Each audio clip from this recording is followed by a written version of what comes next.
Yeah, get out of here with them weak ass shoes, yo. Balls deep. I'm talking about balls deep. I'm talking about balls deep in love. I'm talking about balls deep. I'm talking about balls deep.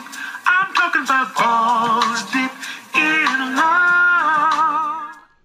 What's up, Balls Deep fam? To another episode of Balls Deep, where we dive balls deep in the hottest stories in sports. And as promised, we're gonna have a Balls Deep mock draft. It's mock draft season, so why not join the fun? Jovan and I both figured this would be, a nice little episode. It's steer away from, what we typically do on the show, but we're all about having fun and, giving our analysis on certain things. So the way this is going to work out is, first, you guys are going to like, follow, and subscribe before we get started. Secondly, Jovan's going to make the selections for, the odd number picks, and I'm going to make the selection for the even number picks. We're only going to cover the first round, so bear with us.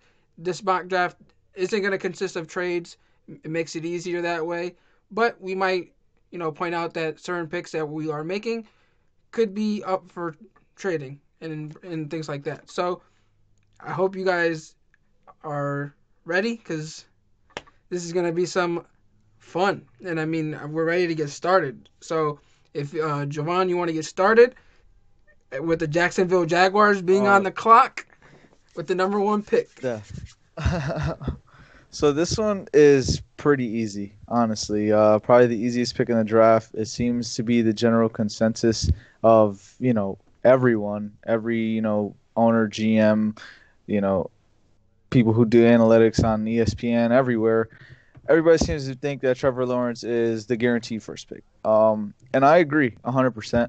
I was almost kind of finding myself defending Gardner Minshew sort of during last season. I don't think the Jacksonville Jaguars are all that great, so I don't really completely blame him for, having a one-win season. But when you have a quarterback that you believe to be your quarterback of the future, regardless of how much talent you have, I think, a guy who can make it in this league, regardless of how fresh he is in the league, if he's a guy of the future, I think regardless of how talented your team is, I think any future starting quarterback should be more than capable of at least getting more than one win in a season. So with that being said, I mean, I don't really see, Jacksonville going anywhere else other than, QB. So Trevor Lawrence is the pick here. I think that's like a no doubt at this point. So, and I totally agree. I think that would be pretty dumb for them to stay away from that. But with the Jets being the number 2 pick, a lot of analysts seem to think they're going in the direction of a quarterback. A lot of people seem to be pinning, either Zach Wilson or Justin Fields to the Jets. I am not one of those people. Yeah. I'm going to ride with Penei Sewell. I think that would be the smarter decision. I do think this, if they don't want to go quarterback, I think this pick is up for trade. They're more likely to trade back and give a QB needy team the opportunity to go get their quarterback while collecting draft capital, because they do have a lot of holes on that roster. And with the new coach, I think that would probably be the best bet for this pick. But being that there's no trades, I'm going to go with Penei Sewell, the tackle out of Oregon. He's the best offensive lineman in this draft. He's, you can say, a generational talent on the offensive side. And if the Jets draft him, they protect Sam Darnold, and that's one way of, surrounding him with talent. I mean, you swap Mekhi Becton to right tackle, who didn't have the healthiest season this past season, and you put Sewell at left. I mean, at 19 years old, Sewell had the highest graded season we've ever seen from a Power 5 offensive tackle. So I think if you're not going quarterback, you got to go with Sewell. I think Sewell should be the first non-quarterback off the board. It might not happen that way, but I'm going with Sewell with this pick. Nice. No, I mean, so for the Jets, obviously it was your decision to pick for, the even teams. For the Jets, it's funny that I actually have, hit that pick. A couple picks, in a couple picks, I have the guy you have going to the Jets going to a specific team. I actually did have the Jets going very offensive heavy in this draft, and you'll in my own mind. So I mean, you will see that later. So, but I mean, either way, it's a great pick. I mean, the Jets really. I mean, when you're picking this high in the draft, you really have needs anywhere. Obviously, Penny Sewell is clearly the best offensive lineman in this entire draft. Probably one of the top 3 prospects, maybe even top 2 prospect, depending on where you rank guys. He could really be anywhere around that area. So it's a great pick for the Jets. It's not the sexy pick, but obviously, the Jets could use help practically anywhere. So it's a good pick. But with that being said, I'm going to go to my pick at number 3. Oh, brother. I'm going to go the Miami Dolphins going Jamar Chase here. Nice. For wide receiver. Obviously, we all know who Jamar Chase is. He's the best wide receiver in college football. Obviously, he didn't play in 2020 because he opted out. And I don't think, that really changed. Obviously, we know Devontae Smith had, a phenomenal season. And he ended up being the Heisman.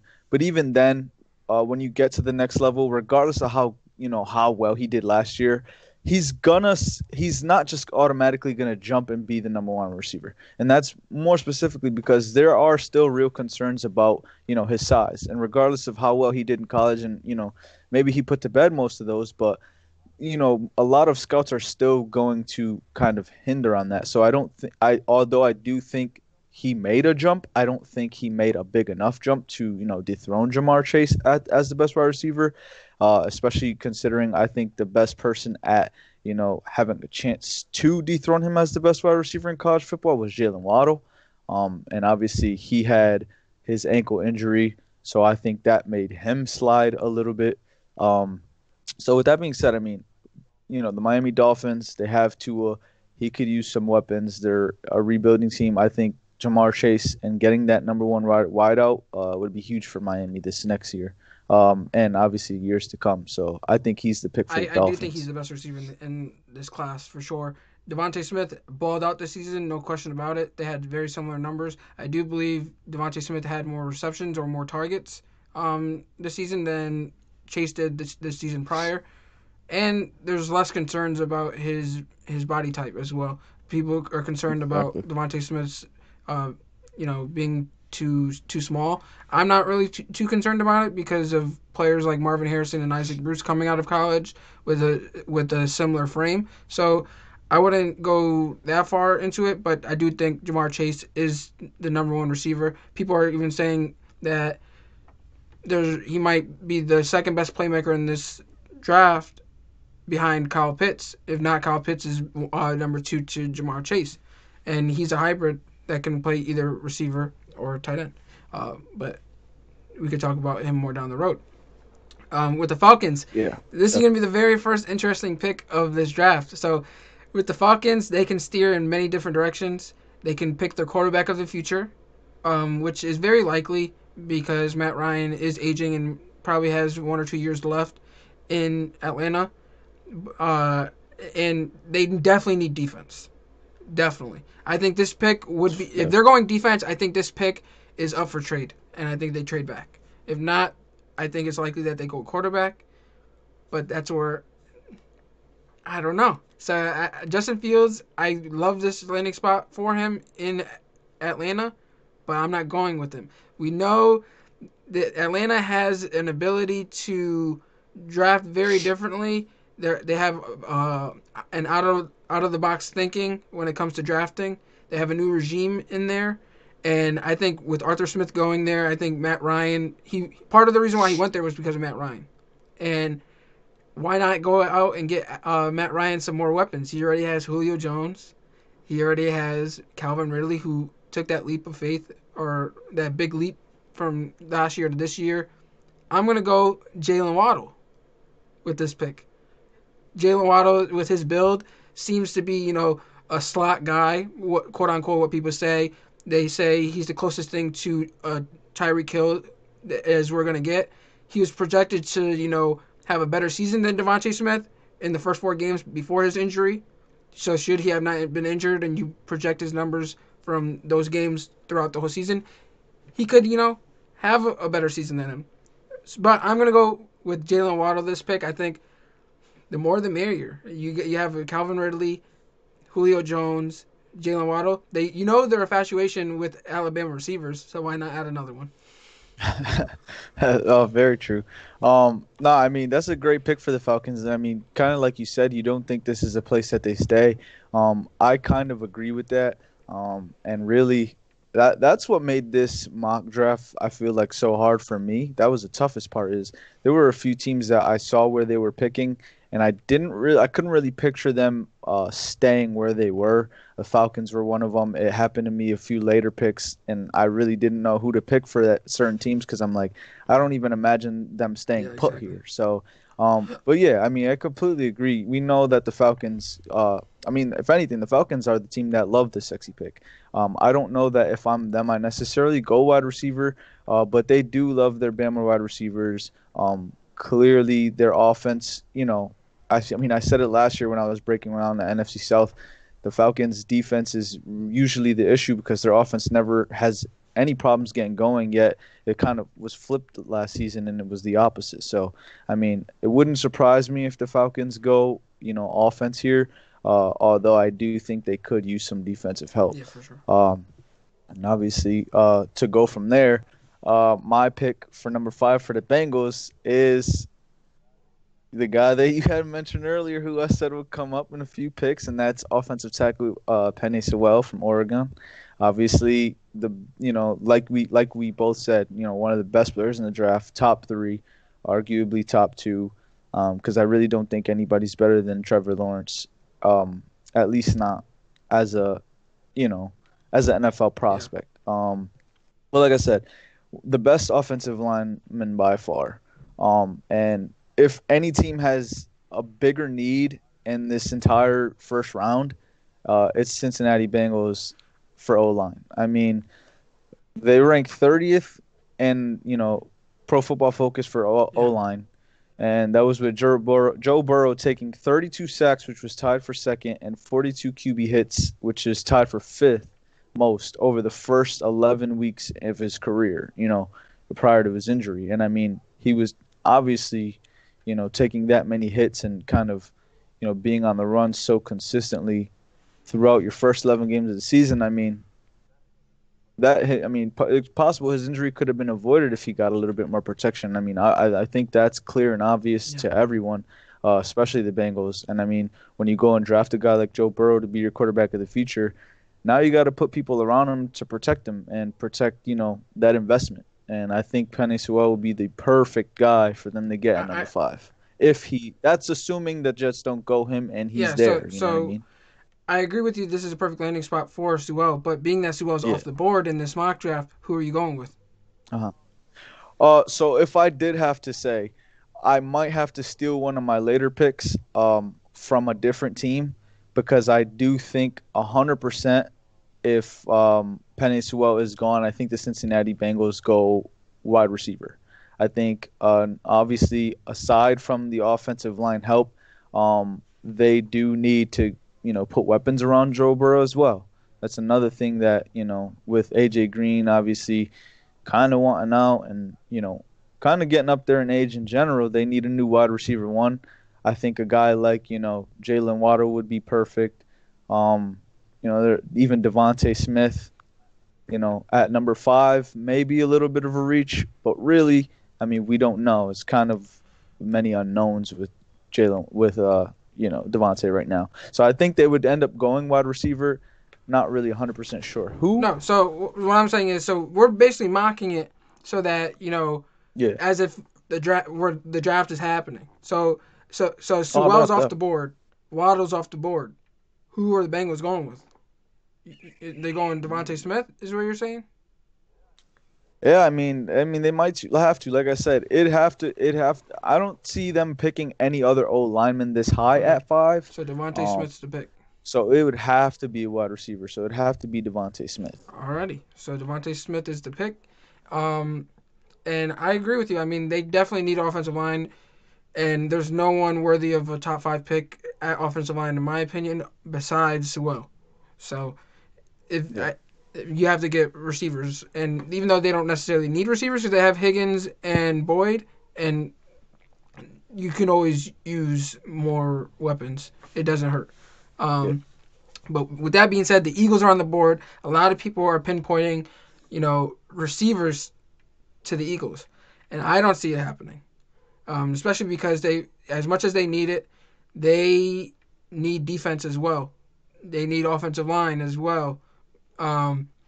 They just drafted Jalen Reagor in the first round last year, so back-to-back playmakers or receivers, I highly doubt that. Roseman has that out of the box thinking. You might think, hey, he might draft a quarterback, even though Jalen Hurts is there already. Like he's not. What I'm trying to think of the words. He's not sold on Jalen Hurts. He's not sold on Jalen Hurts, even though I think you build around Jalen Hurts. So they can easily go with Zach Wilson, and that's very likely. And with the 3 top receivers off the board, Waddle, Smith, and Chase off the board already within the top 5, I'm leaning either Zach Wilson or Kyle Pitts. And I'm going to ride with Kyle Pitts for the simple fact that he's a hybrid. He is a receiver and he's a tight end. And Ertz is more than likely than not going to be traded. He's out of Philly, so they only have Goddard at tight end. So you put Pitts in there. He's a mismatch for every defense. He can play tight end. He could move him out and play wide receiver out wide. He could be your number 1 receiver, and so that Reagor can play opposite of him. And like you said, there's not really an offensive lineman that you're willing to pick this high besides Sewell. So as much as they need that, I'm gonna go with Kyle Pitts. Nice. No, yeah, I mean, Kyle Pitts is a guy that there were a few teams as I got kind of towards late, like right before middle first round, I could see a few teams picking him, but I've kind of already figured that at this point he would be gone. And obviously, Philadelphia Eagles are a team that could use a guy like Kyle Pitts. I mean, he's the best tight end in college football by far. So, I mean, it's a great pick here, and it's the reason why a few of my teams down the list aren't able to snag him is because he's a guy that I can see going in the top 10 right off the bat. So, I mean, I completely agree with that pick. I like it.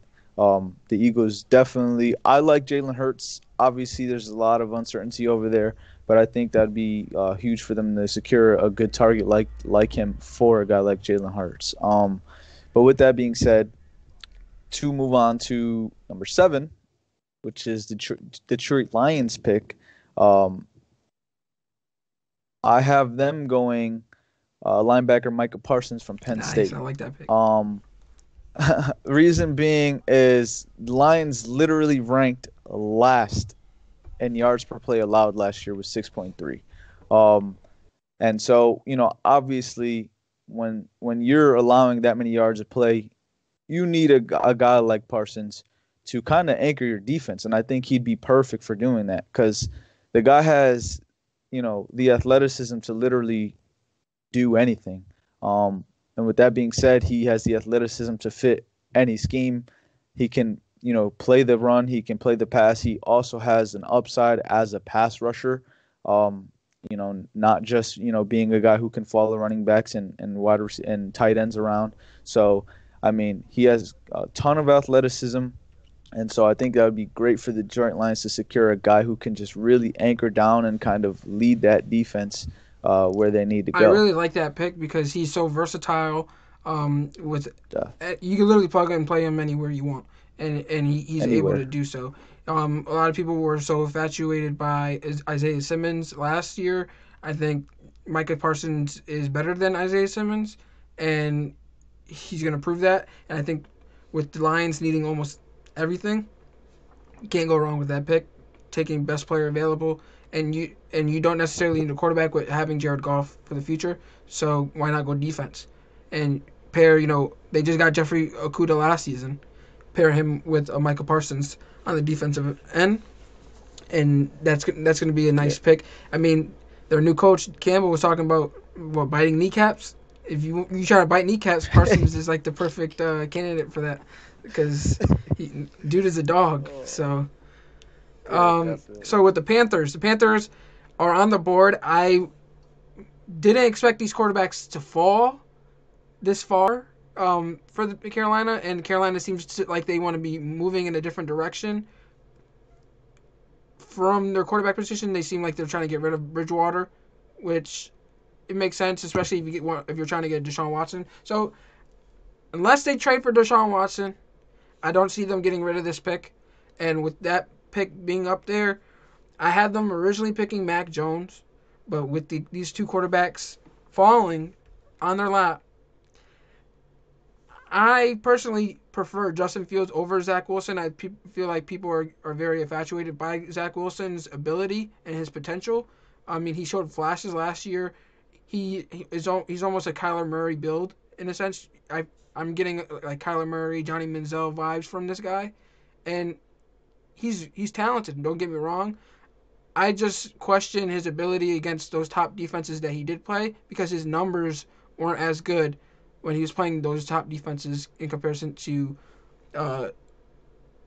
like other defenses. So I'm gonna pick Justin Fields with this selection. I think Justin Fields is the second best quarterback in this draft class. I mean, so you're going Justin Fields at number 8 for Carolina? I like that. Obviously, due to the fact that we kind of did these mocks, I wasn't really sure what guys you had going where. So it definitely made that a little bit difficult, and there were some guys I definitely tried to avoid. It's like the draft. Thinking that they might be gone. You don't know. But 100%. Carolina. I mean, I'd argue that I believe Justin Fields is the best. I would argue that too. I'd argue that. That's me arguing that. I'm not disagreeing with you.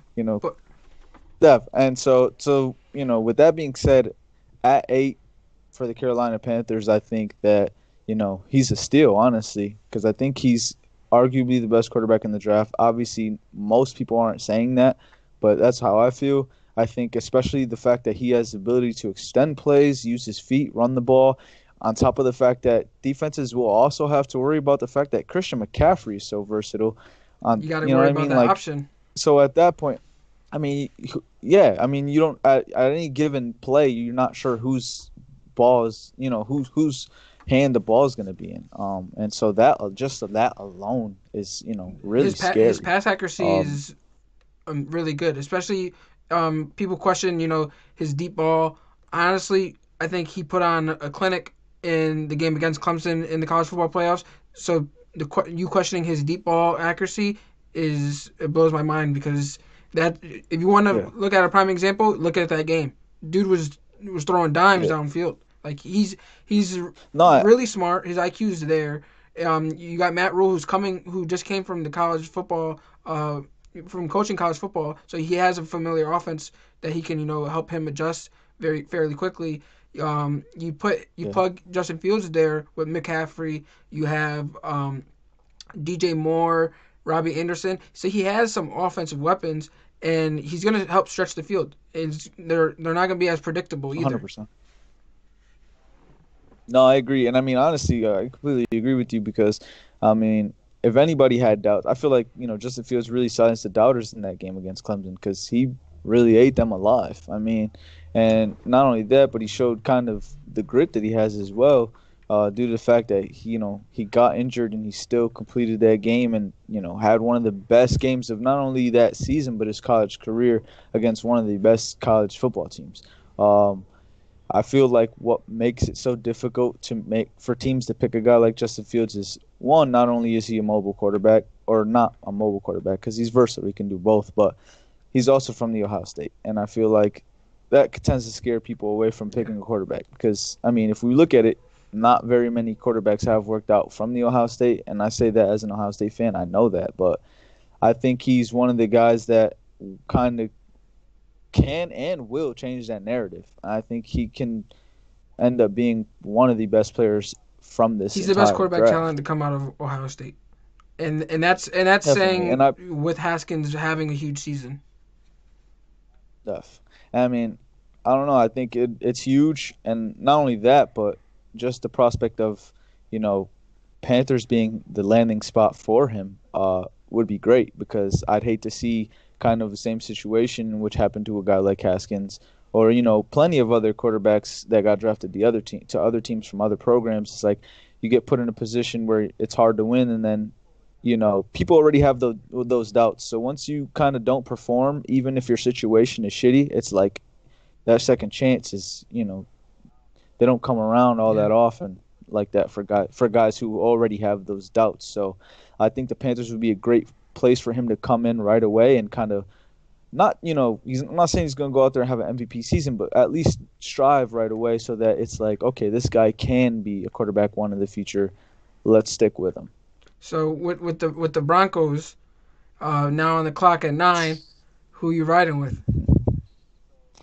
So for the Broncos, I was actually wishy-washy between two guys, same position. But I ended up going with Patrick Surtain from Bama, cornerback Patrick Surtain from Bama. It was between either him or I believe it was Micah No, I'm sorry, not Micah Parsons. I literally just talking about Caleb Farley. Caleb Farley, yes, Caleb Farley. It was between either him or Caleb Farley. Really, what jumped out at me about Patrick Surtain is the fact that, well, first of all, the Broncos. The Broncos literally, I mean, you look at their defense, they have a need literally almost everywhere on that defense. So I could have seen them going really any route defensively, but really the most glaring seemed to be cornerback. But with that being Surtain, I really can't ignore the season that he had last year. It's kind of hard to do, considering I believe he only allowed 50 yards in a game.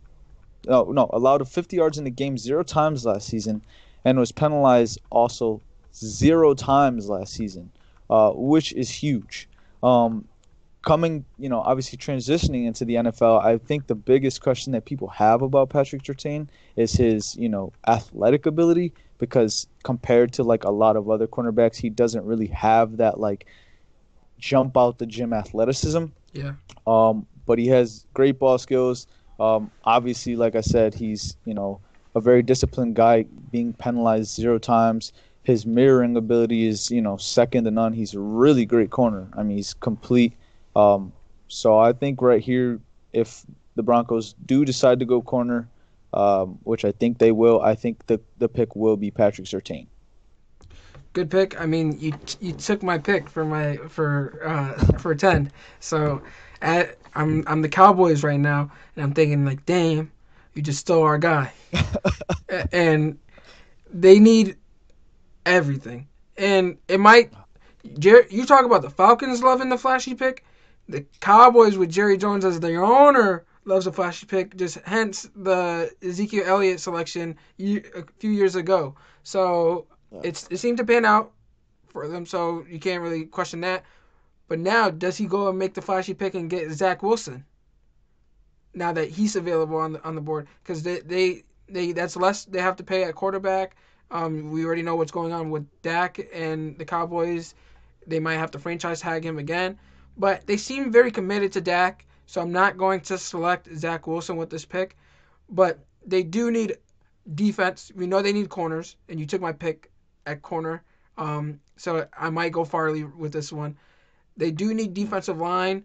So Kwity Paye seems to be like the top edge rusher on the board, and I might lean in that direction. I did read that Gerald McCoy might be, coming back. I know they released him once he got his injury because there was a clause basically for them to escape his contract, but he might be returning to play for them this upcoming year should he stay healthy.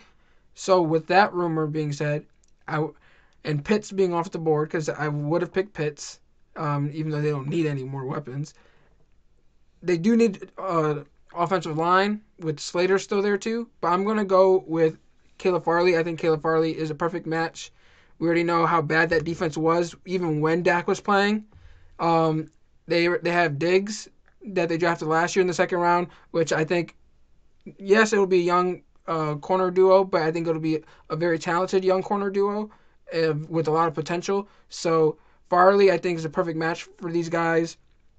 I mean, he opted out this past season, but I believe he is very talented. So PFF credits Farley with allowing a passer rating and coverage of just 26.8 in 2019, and he shows that like he has the best pursuit speed by any corner in this draft, based off of these numbers that they come out with. So I think with Dan Quinn now being in Dallas as their defensive coordinator, we know he likes his corners. He likes his defensive players. I think he's going to be he's going to emphasize defense this draft, as he should. So I'm going to go with Caleb Farley with this selection. Interesting. So yeah, this makes my draft a little difficult now. Not even Caleb Farley, but I'm at 11, the New York Giants. And with that being said, I think the most glaring need on that team by far, well, I won't say by far. There are a few of them. But really, the biggest one for me, in my opinion, was wide receiver. And due to the fact that he had an ankle injury, I figured Jalen Waddle might be a guy that would slide. As he should. Obviously I had mentioned he was the only wide receiver, in my opinion, that had a chance to dethrone Jamar as the number one receiver. Obviously I don't think he did. But, the Giants need to snag a wide receiver one if they could. And if a guy like Jalen Waddle was still on the board. And he just might with trades. He might be. And, I mean, that's what makes it difficult is the fact that, like I said, there are a lot of trades. And obviously now, division rival Dallas Cowboys, picked before us. But, Jalen Waddle was kind of stolen from us early in the draft. So with that being said, it makes it a little bit more difficult because I might have to steal a pick from now one of my later drafts because the Giants do need edge help. The Giants need a lot of edge help. And with that being said, makes it a little difficult because I think, in my opinion, the Giants might have to reach a tad bit and grab Gregory Rousseau from Miami, nice. Who I had going a little bit more further down my list. But Gregory Rousseau is, a very, very good player.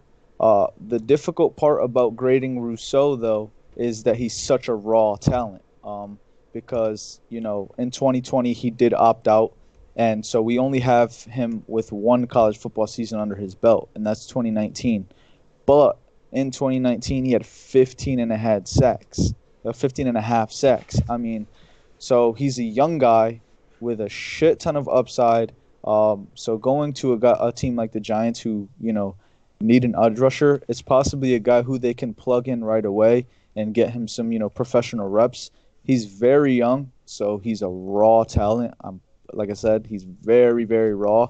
But under the right coaching staff, and we know how much we loved, our defensive coordinator last year, I couldn't imagine the things that he could do with a young guy with so much upside like Rousseau. So I'm going to have to unfortunately steal a pick from one of my later teams. But I think that's what the Giants go with Jalen Waddle off the board, and obviously not being able to snag a guy like Penei Sewell for offensive line. So things like that, I think, make the Giants go defense or edge rush here, and I think that Gregory Rousseau from Miami is the pick. Don't get me wrong, I don't think all these playmakers are going to be off the board by the 11th pick, but with no trades, it's bound to happen but with trades, a lot of these QB needy teams will trade up and a lot of these playmakers will fall. So I think the Giants are in the right spot to land someone that they need at one of these positions, whether it be corner, edge rusher, or receiver, or I should say tight end too, because Pitts can play receiver and he could definitely help the Giants. So I'm sorry to have put you in that kind of situation, but No, it's the draft, the unpredictability of the draft. You gotta kind of you gotta stay on your toes because things are bound to skip. So now I'm in an interesting spot. Do I draft Zach Wilson with the Kyle Shanahan offense? I mean, I'm leaning towards that selection because they do need defense with with Richard Sherman and a lot of their other secondary players being free agents, upcoming free agents. So I'm looking at these corners; they're gone, top corners. So am I gonna go and get J.C. Horn, who I believe is really good, but I think his ceiling in terms of where he's gonna get drafted is mid first round, and that's where right before it. And I like Trevon Moehrig from TCU, who's the best safety in this class. People are comparing him to Tyrann Mathieu. I mean, he has a lot of prototypical physical tools for the position, and it's translated on the field. He's very versatile. He led all college safeties in pass breakups in each of the past 2 seasons. So he's an option, and he's the selection I'm going to go with. Should I not go with Zach Wilson? I think with this kind of situation, they might consider trading back because they seem very committed to Jimmy G should they not get a Deshaun Watson. So I'm going to just roll with Trevon Moehrig because although Kyle Shanahan can get very creative with Zach Wilson in his offense, I just don't know if he takes that selection. All right. I like it. So to go on to the Los Angeles Chargers, I will start off by saying this. The Chargers had the worst ranked offensive line according to Pro Football Focus in 2020 and have had one of the worst offensive lines for a few years now. So with that being said, I have them going offensive line Rashawn Slater from Northwestern. Nice. He's a very solid offensive lineman who opted out in the 2020 season. So I do think that his name might have gotten jumbled up and he might have even slid down in terms of ranking prospects. Because when you don't play a season and other guys are playing, that gives other guys prove that they deserve to be picked where maybe you could have been. But with that being said, even having not played in 2020, in 2019 he didn't allow a single sack. So I mean, really, that alone is impressive. An entire season as an offensive lineman and not allowing a single sack is huge. But again, like I said, the Chargers need offensive line help. Drafting one guy isn't going to help. So I think the fact that Rashawn Slater is also capable of, he's versatile enough to either go from offensive tackle or a guard, I think is huge for them because now, if they draft him for tackle or guard or, if they, end up grabbing somebody else from free agency, they can really plug him in anywhere that they see fit, at least for now. So I think that's why he's the pick specifically for the Chargers is because they need a guy with that kind of versatility considering their offensive line needs all the help that it can get. Yeah. And I see the Chargers going offensive line, period. I mean, with Slater falling, like you said, his versatility, but with him opting out this past season, people question his ability to play tackle because he technically is undersized by, their measurements.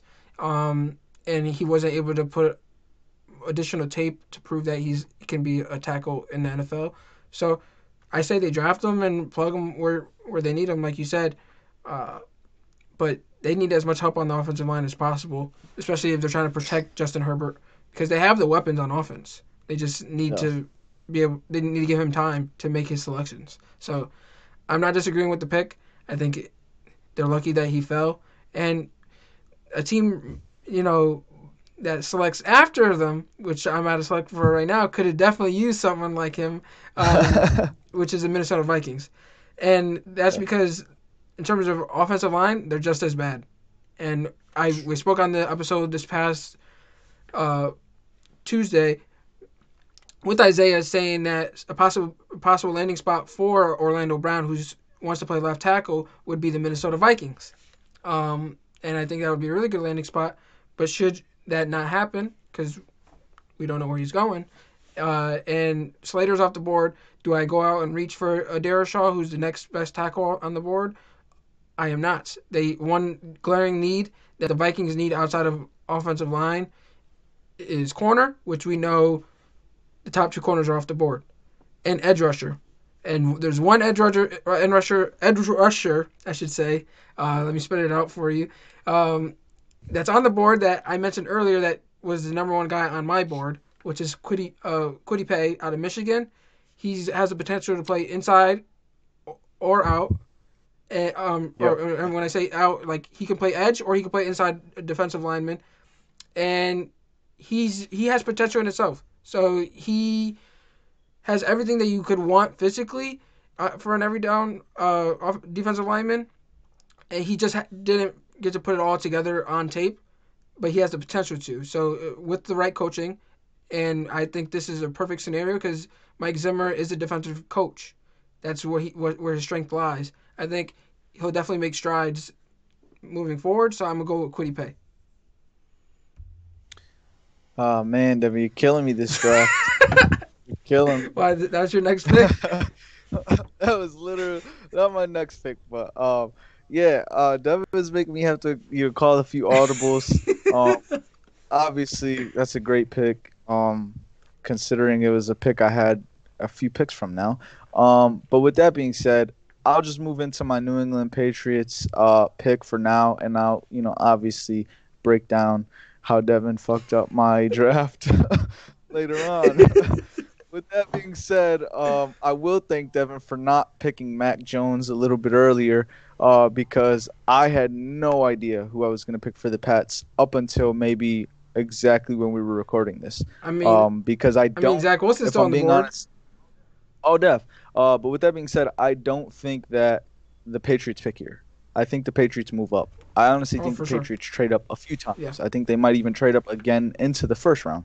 But with that being said, what was so hard for me to pick with the Patriots is there seems to be so much uncertainties with everything, really. I mean, they had a lot of opt-outs on defense last year, which kind of sucked. But aside from that, really anywhere on offense they could go. I don't know if they're sticking with Cam Newton, but obviously if they stick with Cam Newton, then that takes away the need for quarterback. And if they stick with Cam Newton, then they still need some weapons. So it made it a little bit tough. With that being said, I made this pick under the assumption that Cam Newton is not back next year. And even if he is, I think, the pick here is Mac Jones from Bama. I mean, regardless if he comes back, he could always mentor him. 100%, exactly. And that's why I say regardless, I think Mac Jones is a great pick for this team. Obviously a QB needy team. I don't think that Cam Newton, maybe he signs for another year, but I don't think he's the guy of the future, or at least not the near future or the long-term future, because it is the near future I could see him being. But long-term, I don't see him being the quarterback. I think Mac Jones is a great quarterback to sit under him, especially, considering the high praises that he's been receiving from teammates lately saying, either him or Tua, they're taking him. Maybe that's to help Mac Jones. Maybe they don't believe it, but maybe they're like, hey, Tua's already in the league. Let's help Mac's fucking stock go up a little bit. Let's, talk about how good he is. But with that being said, either way, I think Mac Jones is a great quarterback. I think he might be one of the more underrated quarterbacks in this draft simply because the program that he does play for, quarterbacks tend to be overlooked. But he had a great season last year. If it hadn't been for, the guy he was throwing the ball to having, a wild season, he would have possibly been the Heisman winner. So he's no scrub. He's a great quarterback, obviously under the New England Patriots, who, are really well known for developing players probably better than any other team because they tend to grab guys who nobody would know otherwise and make them into superstars. I think this is a perfect spot for Mac Jones, and I'd love to see him play for the New England Patriots. So he seems like a perfect player for the Patriots. I did, however, tell Isaiah that, Isaiah agreed with me because we think Cam Newton's going back to New England. It's the perfect situation. I do. But I don't see him signing for a multi-year deal. I think it's a one-year deal, and I think he's going to prove himself. He's still going to succeed. I think that's the best landing spot for him. But Mac Jones, should he go, he'll sit back behind Cam Newton for at least a year, and should he get hurt, Mac Jones can step in. And I forget who it was, but they compared him to Tom Brady. Someone that played with him in college.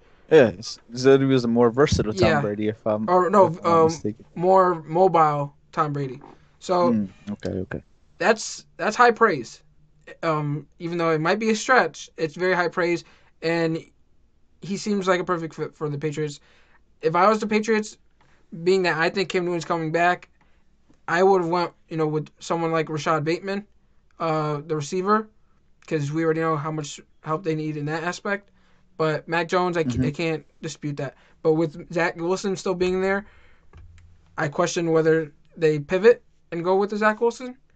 But it is what it is. And with the Cardinals being on the board, my decision is difficult because I mentioned Rashad Bateman. I mentioned Christian Darrell earlier, who would be a really good selection here because they need offensive line help to protect Kyler Murray. They do need defensive line help, but as you know from this past episode, they went ahead and got J.J. Watt to help out Chandler Jones. So it's not as high on their priority list anymore. So I'm gonna go with J.C. Horn, corner out of South Carolina. I think, knowing firsthand from this guy, because I'm a Georgia fan, we play them every year. He shut down our receivers, and South Carolina beat Georgia because of this guy. This guy was phenomenal, and it was forcing our quarterback to go to the other direction. So Pro Football Focus shows that Horn allowed just 8 catches on 24 targets for 116 yards in 7 games in 2020. This dude is an animal, and with the Cardinals moving in a different direction from Patrick Peterson that we know of, because we mentioned it on this podcast before, why not go out and get another corner, a young corner, to pair with the Byron Murphy, and to have Budda Baker on the back end? I think it's a perfect location for him, and with them getting J.J. Watt, they go out and go get a corner to help the back end of that defense. Interesting. I like it. I love it. This is I'm thinking more so because this is the spot in which you fucked me up.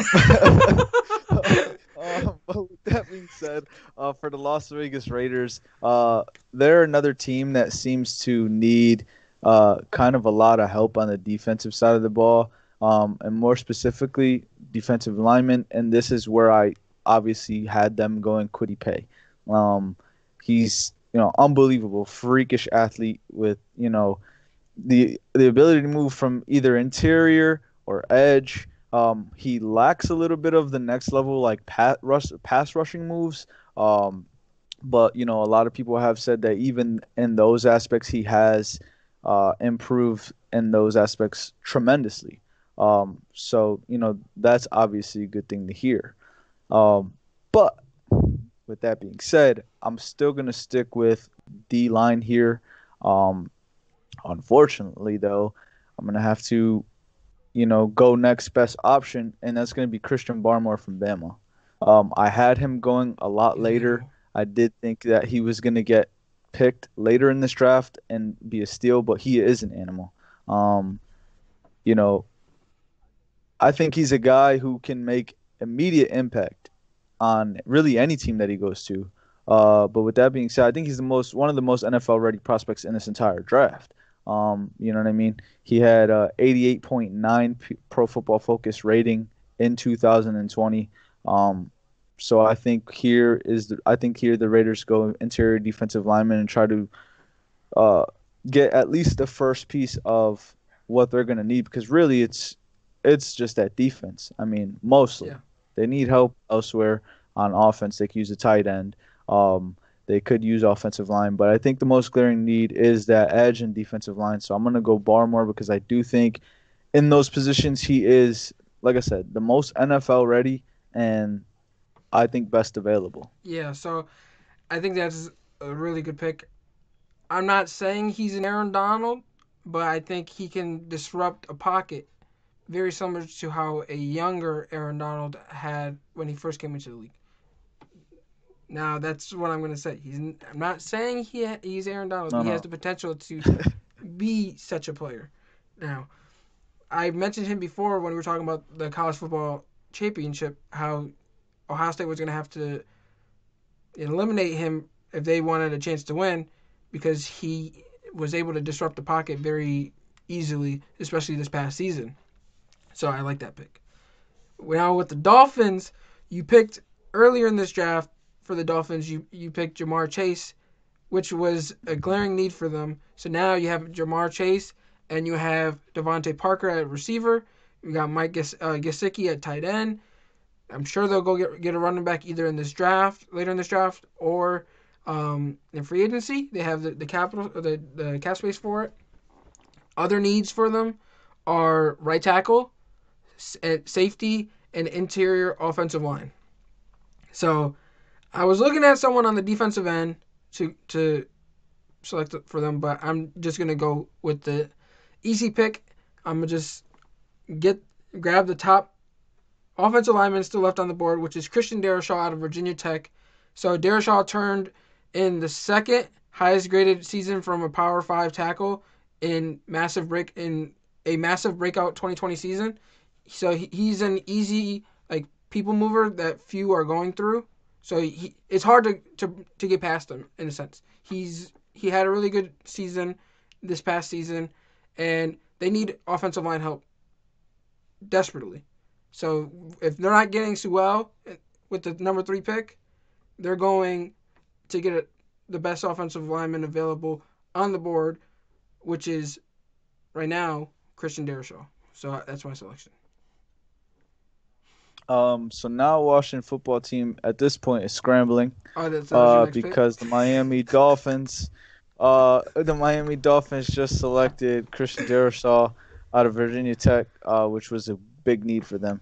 I did mention though in my pick how QB seemed to be obviously what Washington football team was kind of hoping to grab. Yeah. In this draft. I didn't think at 19 there would really be a prospect worth grabbing. I believe at this point in terms of quarterbacks, we've grabbed Mac Jones, Justin Fields, and Trevor Lawrence. Yep. So there's one individual that has fell that shouldn't have fell. So with that being said, I am going to go quarterback for the Washington football team. I'm going to go Zach Wilson from BYU. Okay. I think Zach Wilson from BYU has, can really do some special things over in Washington. Hopefully Washington can figure a lot more out in this draft and free agency if they want to get going, because I don't think going from Dwayne Haskins, to another rookie quarterback will change anything if really the Washington football team doesn't really figure themselves out. But with that being said, I think they will draft him, but I do think they will have a QB battle immediately between him and Haskins for the starting spot. Like you said, Dwayne Haskins didn't play all that horrible last season, but also it's a tricky situation over there. Because they did have I forget his name last year, who was trying to help them make a nice little playoff run. No, not Alex Smith. Heineke. So I think that they will go quarterback here, especially more so because I don't think they find anybody at this position worth it and other positions that they need. But I do think that they will have a quarterback battle on their hands. With that being said, I think they're going to have a huge draft in general to get this team to move in the right direction, regardless of where they go, because just drafting quarterback after quarterback isn't going to help them if they don't really address everything else that they have going on over in Washington. I like that selection. I mean, it's pretty easy even though I took your pick. I think it's easy when a quarterback that has top 10 potential falls to you at 19. Don't get me wrong, I don't think he's going to drop that far. We said these QB teams will trade up, and I think Washington is one of the very few. And I also think I think New England's another that one. this team that I'm picking for right now, the Chicago Bears, are another one. Desperation. They're going to trade up for a quarterback. And so don't get me wrong, he might have fell in this mock draft, but there's no trades. So he's not going to fall this far should, trades be allowed in the actual draft. So with my pick, with the Chicago Bears, you took quarterback. There's another quarterback on this board named Trey Lance. Do the Chicago Bears take a chance on this guy? He has very little experience, and that frightens me as a GM because, especially the Bears GM at that, because the last quarterback they drafted had very little starting experience as well, Mitchell Trubisky, and I'm not sure if I take that risk, if I'm being quite honest with you. So the two prospects that I'm looking at are at receiver. Allen Robinson is a free agent. They don't know if they're going to be able to maintain him. But so that's where I'm having issues with. So I'm looking at Bateman, and I like him as a prospect here. But do I select him knowing that, Allen Robinson stays in Chicago? Because I don't know if they complement each other nearly as well as this other player I'm going to name. Because if anything, I feel like it'll be similar to when they had Jeffrey and Brandon Marshall, who was a solid duo. But I think Rondo Moore, he's a slot guy. I think he complements Allen Robinson what he does more. Puns intended. So I think that if they're able to maintain Robinson, I think Rondo Moore and his ability to run routes and break free will be a better selection in this instance. So I'm going to go with Moore. Should they not keep Robinson, I think it's still a good selection for whoever's playing quarterback. So Rondo Moore out of Purdue is the selection here for the Chicago Bears. Nice. So with that being said, to go on to my next pick, who happens to be in the Indianapolis Colts.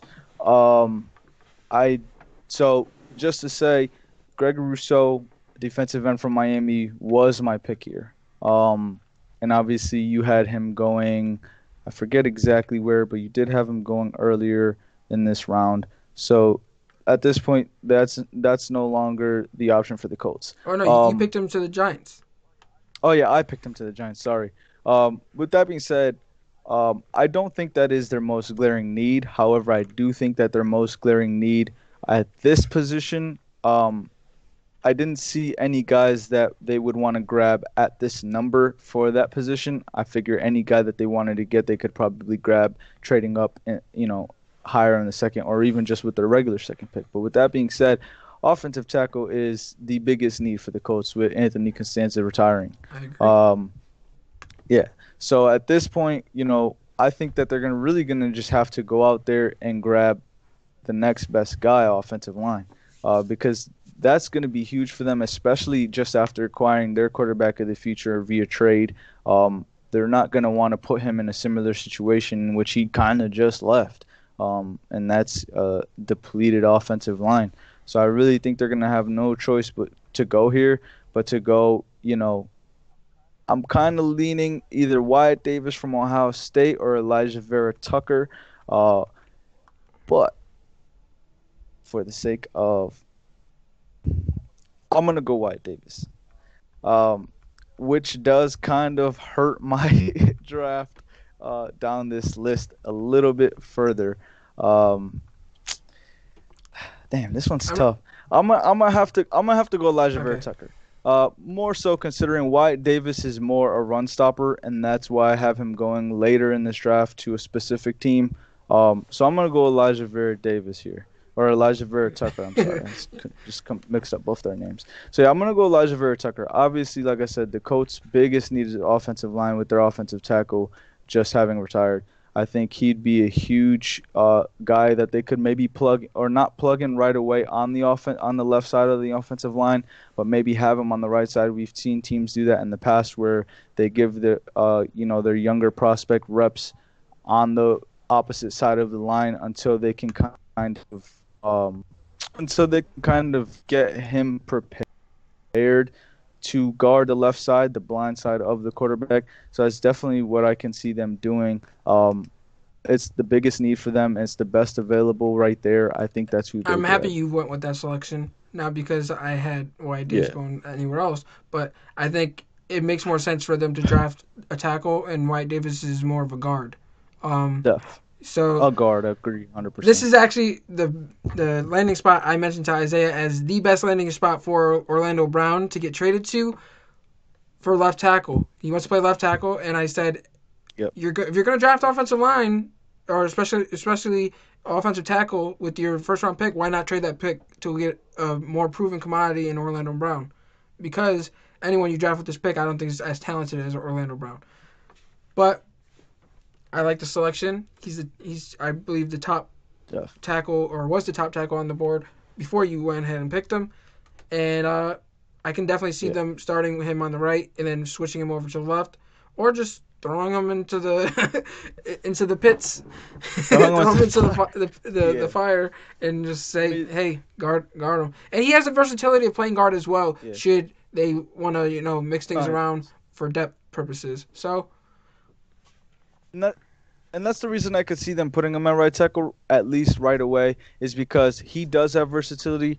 He's a great tackle. I don't know that he has like the NFL readiness of guys, that I've previously mentioned on the offensive line. But it's definitely not. It wouldn't be the worst thing for him to get thrown right into the fire. He is a very talented tackle. And the fact that he is so versatile is only a help to him. So with my next selection is the Tennessee Titans. If you guys are, you typically come and watch us. We have a friend that's a Tennessee Titans fan, and that's Denzel. He was a guest on the show. Expansion Pack Podcast. Go check them out if you haven't already. I was talking to him before we recorded this. And I wasn't asking for insight, but I was just telling him, like, hey, I'm picking for your team in our mock draft. But I already know what their glaring need is, and that's pass rush. They had no pass rush last season, especially on a consistent basis. So their needs that I have, the top 5 needs are receiver, edge, defensive line, tight end, interior offensive line. Offensive line, I think they might draft down, in the later rounds, but I don't see it happening in the first round. Tight end, they're losing Jonnu Smith. I know Fursker is a free agent as well. They're both free agents. One, if not both, will be leaving in free agency. Receiver, I think they can wait, but edge and defensive line are their top needs. They couldn't have a consistent pass rush to save their life, and I think they need some rescuing. And with the top edge rushers on the board currently are Jason Owe from Penn State, and a guy that I know that I'm very familiar with, named Azeez Oluwari from Georgia, and that's exactly who I'm riding with because the dude is fast. The dude is very versatile in terms of alignment. You can move him around. Use him like a chess piece. He's super athletic, so on Pro Football Focus, they say he's one of the biggest risers with his play in 2020. He's the best pure speed rusher in the class and will threaten the edge against even the most athletic tackles in the league. He finished his redshirt sophomore season with a 91.7 pass rushing grade. And I think with his versatility, someone like Mike Vrabel will be amazed. And as a defensive mind, he's going to love him. So I'm picking my guy Azeez right here at 22 for the Tennessee Titans. Nice. I'm glad that's who you went with. Just simply based off the fact that you've been stealing a few picks from me, and so one of my teams down this list would have been very upset that their guy got taken. But with that being said, I'm at 23 now with the New York Jets, and I think that I had mentioned before, I do think that the Jets go very offensive heavy in this first round. I think that, I mean, there's been a lot of talk that they possibly could go quarterback. I think that's a mistake if they do that. I think they could use, they really just need to get their guys some help. A guy that they drafted with their number one pick a few years ago, get him some help instead of, because it's really going to be no different, in my opinion, if the Jets go and grab another quarterback with their top pick this year, and really change nothing else around them because nothing's going to change. With that being said, I know you had them going O-line first, which was great. So with that being said, I'm going to go running back Travis Etienne from Clemson for the Jets at 23. I think that's an amazing pick for the Jets. I personally, in my opinion, had the Jets going. Well, I know you had them going offensive line. That was a huge need. I also had them maybe possibly going wide receiver with one. But running back Travis Etienne is perfect, regardless, because he has amazing capabilities of being a downfield passing option, which is great.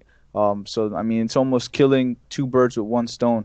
Obviously, if they go out there and get a receiver with their first pick or even at any other point in the draft or during free agency, and then adding Etienne who can run the ball and be a pass catching option would be huge for them.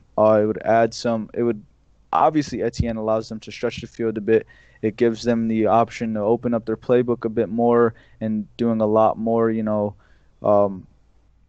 options or not a lot more like downfield passing situations with the running back in the ways that, the Panthers might do with Christian McCaffrey. And, the way that, Etienne kind of came out as a pass catcher was kind of a surprise to some people because it's not something that people really thought he had under his belt. And he really proved that he could be a pass catcher last season for Clemson. And I think for the Jets, I think would be a perfect fit for a guy like Travis Etienne.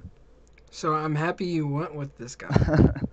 And the reason why, I didn't want to be the only one to pick a running back in the first round. And with my next selection, it is the Pittsburgh Steelers. And I know they need offensive line help because of the retirement of Marquise Pouncey. So I looked at someone with like Landon Dickerson, who's listed as a center, but he has the versatility to play anywhere alongside the offensive line. However, I don't know if he gets selected in the first round because of his injury history and the fact that he tore his ACL in the SEC championship. So, why not pick his teammate? Najee Harris, running back. Okay. James Conner is a free agent. I don't think the Steelers are going to go out and, draft or not go out and re-sign him to a long-term deal because of his inconsistent play and his injury history alone. They don't really have a reliable backup to, hand the reins down to. So giving someone the reins like a Najee Harris and plug him into that offense, who we know is a stud. So he has some of the best ball skills you'll ever see from a running back. With 3 drops on 83 catchable passes over his career, he's got bell cow written all over him. And they're talking about bringing Big Ben back. And should you not bring Big Ben back, you have Dwayne Haskins now there. So if you're going to help someone, whether it's one of these guys, I think Najee Harris is someone that can complement what they already have in Chase Claypool. If they keep Juju there, and they have Deontay, I forget his last name, I think it's Williams. Correct me if I'm wrong. I'm sorry. The Steelers receiver? Is it Deontay Williams? Deontay Johnson. Deontay Johnson. There you go. Thank you. So they have Deontay Johnson. So that trio, and then they have Eric Ebron. So add a Najee Harris. Oh, duh. I think would be really good for that offense. 100%. Obviously, we know the talent that Najee Harris is, undoubtedly. And ever since, obviously, Le'Veon Bell left, the Steelers thought they had a solid running back option in James Conner, but it just hasn't worked out in the way that, really they had hoped. So I think at this point, we've seen the Steelers have an amazing season last year, one of the best defenses in the league. But really, their issue later on in the season was keeping their offense consistent. And I think having a guy like Najee Harris, like you said, the bell cow running back, is a perfect guy to go out there and do that for them. So I love that pick. I was kind of hesitant to go Etienne and at 23 as well, because you know what they say about running backs in the first round. The NFL teams seem to hate it. But I think and it's funny that we did our running back picks back to back. But I mean, I think they're both great running backs, and they'd both be in literally perfect situations for, not only them to succeed, but for them to help their teams immediately, which would make it that much more fun to see. And so to move on from there, my pick at 25 is the Jacksonville Jaguars. And so just to quickly say, I had to steal this pick for myself earlier due to the fact that you stole one of my picks. And that was Christian Barmore, defensive tackle from Bama. However, I think now that leaves them with, forgive me for butchering his name. So you're going to take my guy. Levi Onwuzurike from Washington. So you didn't take my guy. Don't know if – okay, good. So I have them going D lineman here, interior D lineman here, regardless. I think that is their biggest need. I think it's their biggest need. However, I think the Jacksonville Jaguars, enough can't be said about the Jacksonville Jaguars. They're picking number one. They have a lot of needs. I said it earlier. But with that being said, Levi has amazing athleticism. He's a lot of quickness as a pass rusher. And he plays with a certain leverage that helps him excel as a run defender as well. So he's extremely hard to block. It's definitely going to be harder to see him transition to the NFL and how well he can do in the NFL, obviously compared to college. But it's always better when you get that guy who has that just tremendous athleticism, because that you can't teach. And so I think he's a guy who has a lot of talent. He might be a little bit more raw, but he is a guy that I think, like I said, a lot of athleticism. He knows how to use his body very well. I think he'll be just fine. I think he's the perfect pick for them, obviously due to the fact that Barmore won't be available now on this list. So I do have them going with Levi at 25. So I thought you were going to take my guy. And it was this pick in particular. So with the Cleveland Browns, they have glaring needs on the defensive end. Offensively, they seem to have it solved. Except that they don't know how to incorporate Odell Beckham Jr., but that's for another conversation. But defense is their issue, and they have a glaring need at linebacker, safety, and edge. Mm-hmm. All three different levels of that defense. So why not go out and grab a guy that can fill at least two of those holes?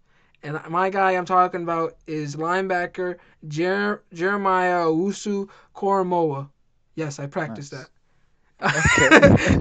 So he's listed as a linebacker, but he has played safety and slot corner in the past, which is extremely valuable. We see how teams were willing to stretch and grab Isaiah Simmons with his versatility. Why not go out and get this guy? His build reminds me a lot of players like Deion Jones, Patrick Queen, Roquan Smith, Devin White, Devin Bush. These fast linebackers. And this guy is a stud. He's the Butkus Award winner for the nation's best linebacker. He has elite short area quicks for a linebacker. And while he's 215, and it may seem tiny, it's the same way as Darius Leonard played this past season for the Colts. So no draft eligible linebacker was faster in terms of game speed last season, and his blitzing burst was the third best at the position. So I did say that they have some edge issues as well. So this guy seems to be a jack of all trades. Why not go out and grab him? And being that he fell to the Browns at 26, I think they rushed this card to the podium immediately. Nice. I like the pick. Um, I'm glad that you didn't steal any of my guys this time around, because this was one of the easier picks I've had to make in this entire draft. And so if you would have taken it, would have made it a little bit more difficult. But with that being said, the Baltimore Ravens had to be the easiest pick for me in this first round. And for that simple fact, the simple fact is that their biggest need is edge. And that's because their two best pass rushers are both testing free agency this offseason. So with that being said, I think they're going best available edge rusher, and they're going Jason Owe from Penn State. He was Pro Football Focus's number 2 ranked edge rusher. He's got a lot of athletic ability. He's a guy with a lot of upside. So really, I think best available at the position in which they need makes this pick easy for the Baltimore Ravens if this is the guy that is available. I can definitely see them going in a different direction, but I don't, just because in terms of drafting, they are really smart, and pretty much you can go each and every year and say that they are a winner of each draft. Each draft, I think last draft up special that we did when we first started this podcast, the Ravens were one of the winners that we selected. So I can see them waiting on an edge rusher, especially with someone like a Rashad Bateman there. But they can also wait on receiver because the receiver class is super deep. But with Orlando Brown wanting out, they might go grab an offensive tackle. I know they had recent players on the offensive line retire. They might go out and grab an interior offensive lineman.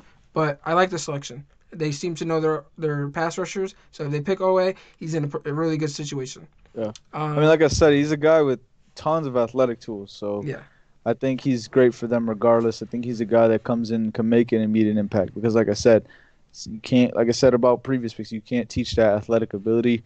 And like I said, if they're lacking in edge rushers, he's a guy that's going to come in, and they're really going to have no choice but to plug him in right away. So I'm put in an interesting predicament right now. I'm the New Orleans Saints on the clock at number 28. There's a quarterback there named Trey Lance, who's very intriguing, especially with Drew Brees retiring. They have a Taysom Hill there, who no one really thinks he's a starter in the league. He's more of a gadget player. You have Jameis Winston there. You could kind of see how his potential is because I think he's got it. He's just got to limit the turnovers. So that pick intrigues me. You can go with the receiver, whether that be Rashad Bateman, Elijah Moore, Kadarius Toney, all to complement their number 1 guy, which is Michael Thomas, especially because Emmanuel Sanders might not return this season. He might be a cap casualty. We have to see about that. But I think I'm gonna ride with Trey Lance with this selection because there's too many questions at the quarterback position, so why not have a competition among 3 different guys? So Winston, he has the arm talent, but he's not very mobile, and we know his issue with turnovers. And then with Taysom Hill, he's a gadget player more than anything, and when he stepped in for Drew Brees, yes, they won, but he's not a starter. Whereas Trey Lance, I think Trey Lance brings, although he's very inexperienced, whether he sits or he plays right away, someone like Sean Payton, I think, can mold him into a really good quarterback. He can flick a 60-yard plus ball downfield one play, then outrun a safety on the next. It gives me like very Colin Kaepernick vibes. And he's almost a hybrid of both Jameis Winston and Taysom Hill. So with Drew Brees retiring, I think this might be the selection.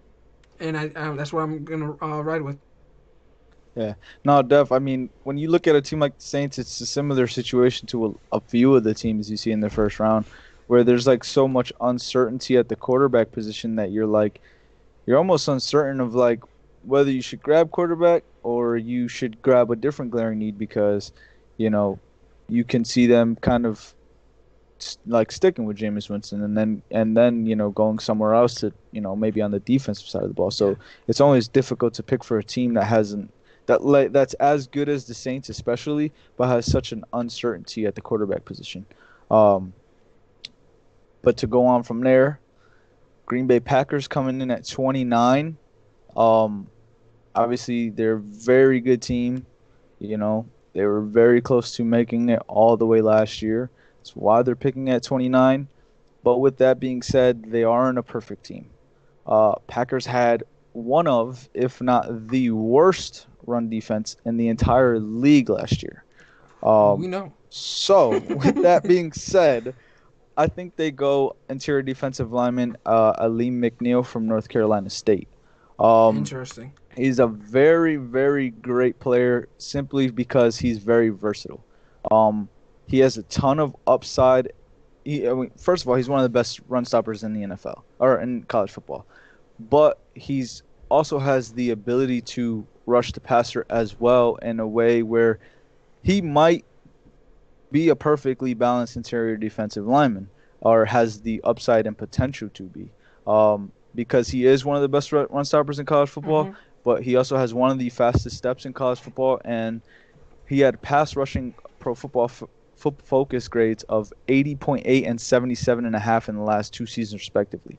And so obviously those aren't the greatest pass rushing grades, but when you got a guy who is specifically or more specifically a run stuffer that can grade so highly in the pass rush, if I'm the Packers, this is the guy at this pick. So this is probably the biggest shocker out of all the picks thus far, because I did not expect this guy to go in the first round. So you surprised me with this one. And I think you're going to surprise someone by the name of Aaron Rodgers, because he still didn't get him an offensive weapon in the first round. When you have players like Rashad Bateman on the board, Elijah Moore, I mentioned Kadarius Toney. This guy is heated. He's heated. Yeah. Well, so what makes it difficult for me to pick, not that it made it difficult, but this wide receiver class is very talented. Yeah. I do think that, it's a weird spot for the Packers in general because it's 29. Sure. I think that even Aileen Mcneil is a guy they could have gotten later, but I think they could have too. I think Aileen McNeil is a guy they could have gotten later, but I feel like there are also plenty of receivers they could have gotten later. I was looking at glaring lead in terms of receiver. However, when you do have literally the worst run defense in the league, I feel like that's just something I personally, if I'm the Packers, as much as Aaron Rodgers does need help offensively, I don't see myself passing up on the best interior defensive lineman I can get, because they literally cannot stop anything on the run. Okay. So I'm not disagreeing. I'm not saying it's a bad pick. Yeah. So it's just the player I just Definitely, didn't it's a expect. shock. But in terms of run defense, so if you're going to go in that selection, I probably would have leaned more towards a linebacker by the name of Nick Bolton. He's a really good run stopper. He led the SEC in defensive stops the past 2 seasons, and that helps with the run defense as well, not just defensive linemen. And I think defensive lineman is probably easier to get in the mid-round picks or on day 2 in particular. But it was very enticing to see all these receivers on the board and you not go with them. Being the Packers, you being the Packers in this instance. So now with the Buffalo Bills on the clock, they have 2 glaring holes on this team. One being corner. They have Tre'Davious White, who's one of the best corners in the league. He's a stud. But opposite him, they have Josh Norman, who got ran over by Derrick Henry, and we had to give him a funeral immediately after. But their secondary is very questionable. And when I say secondary, I mean the corners. And the other one would be offensive line. They have someone on the offensive line. I can't think of his name right off rip. I'm trying to think. Cody Ford. He can play tackle and he can play guard.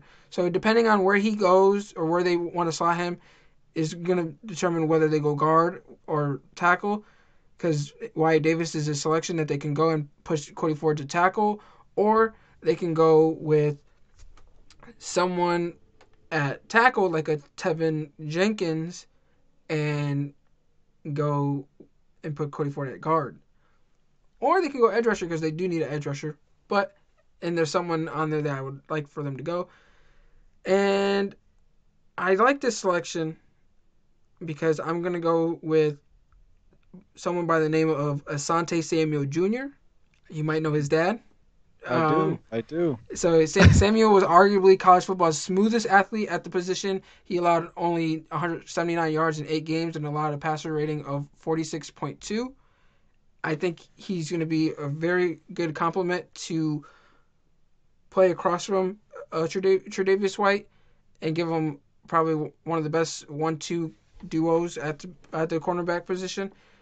I mean, just look at what a junior did this past season for the defending champions, Antoine Winfield Jr. He played amazing this for his rookie season, and I'm expecting a similar impact to Ahsante Samuel Jr. for the Buffalo Bills. Nice. So I let out a huge sigh of relief every time you mention one of my players, but don't pick them. Especially because I do think this spot Wyatt Davis is very important for the Kansas City Chiefs. And when we were speaking about the Kansas City Chiefs, this isn't a team that has many needs. But if we learn anything from the Super Bowl, is they definitely need some help or depth, something, whatever you want to call it. They need some offensive line help. And I think Wyatt Davis is the perfect candidate because although we saw Patrick Mahomes struggle getting the ball off, that might make people automatically assume that they need some offensive linemen that are going to help them protect the pass. And that is true. But with that being said, I think Wyatt Davis is the perfect pick, even being more of being a guard that can help the run game. I think he's more of a better fit than a guy who's going to help the pass game because a big issue they had in the Super Bowl was getting their run game going. And that was why it almost seemed like they couldn't get their passing game going. Obviously, they had the injuries with two of their not injuries, but COVID with two of their offensive linemen, which didn't help at all. But I think Wyatt Davis is perfect. He's a run protecting guy first. And it doesn't help that in the last 2 seasons, he's only allowed 4 sacks / QB hits combined. So you still do get a little bit of both, but him being, specifically a run, blocking guy is going to help them, be able to get that run game going because that was clearly what they struggled with to get going in the Super Bowl. It's really what they struggled with all season. Nobody ever seen a problem with their passing game. We know how talented they are passing the ball. But when you have a guy like Clyde Edwards-Helaire, you have a guy who can run and catch passes, a guy like Le'Veon Bell who can run and catch passes, and it doesn't seem like they can really get anything real going, that's alarming. So I think Wyatt Davis is the perfect guy to finally help, push that run game in the right direction. I like that pick. I really do, because we emphasized that offensive line and how bad it was in the Super Bowl. But being the last pick of the first round in our last mock draft, I just want to say before I make the selection, thank you guys for tuning in if you are still here.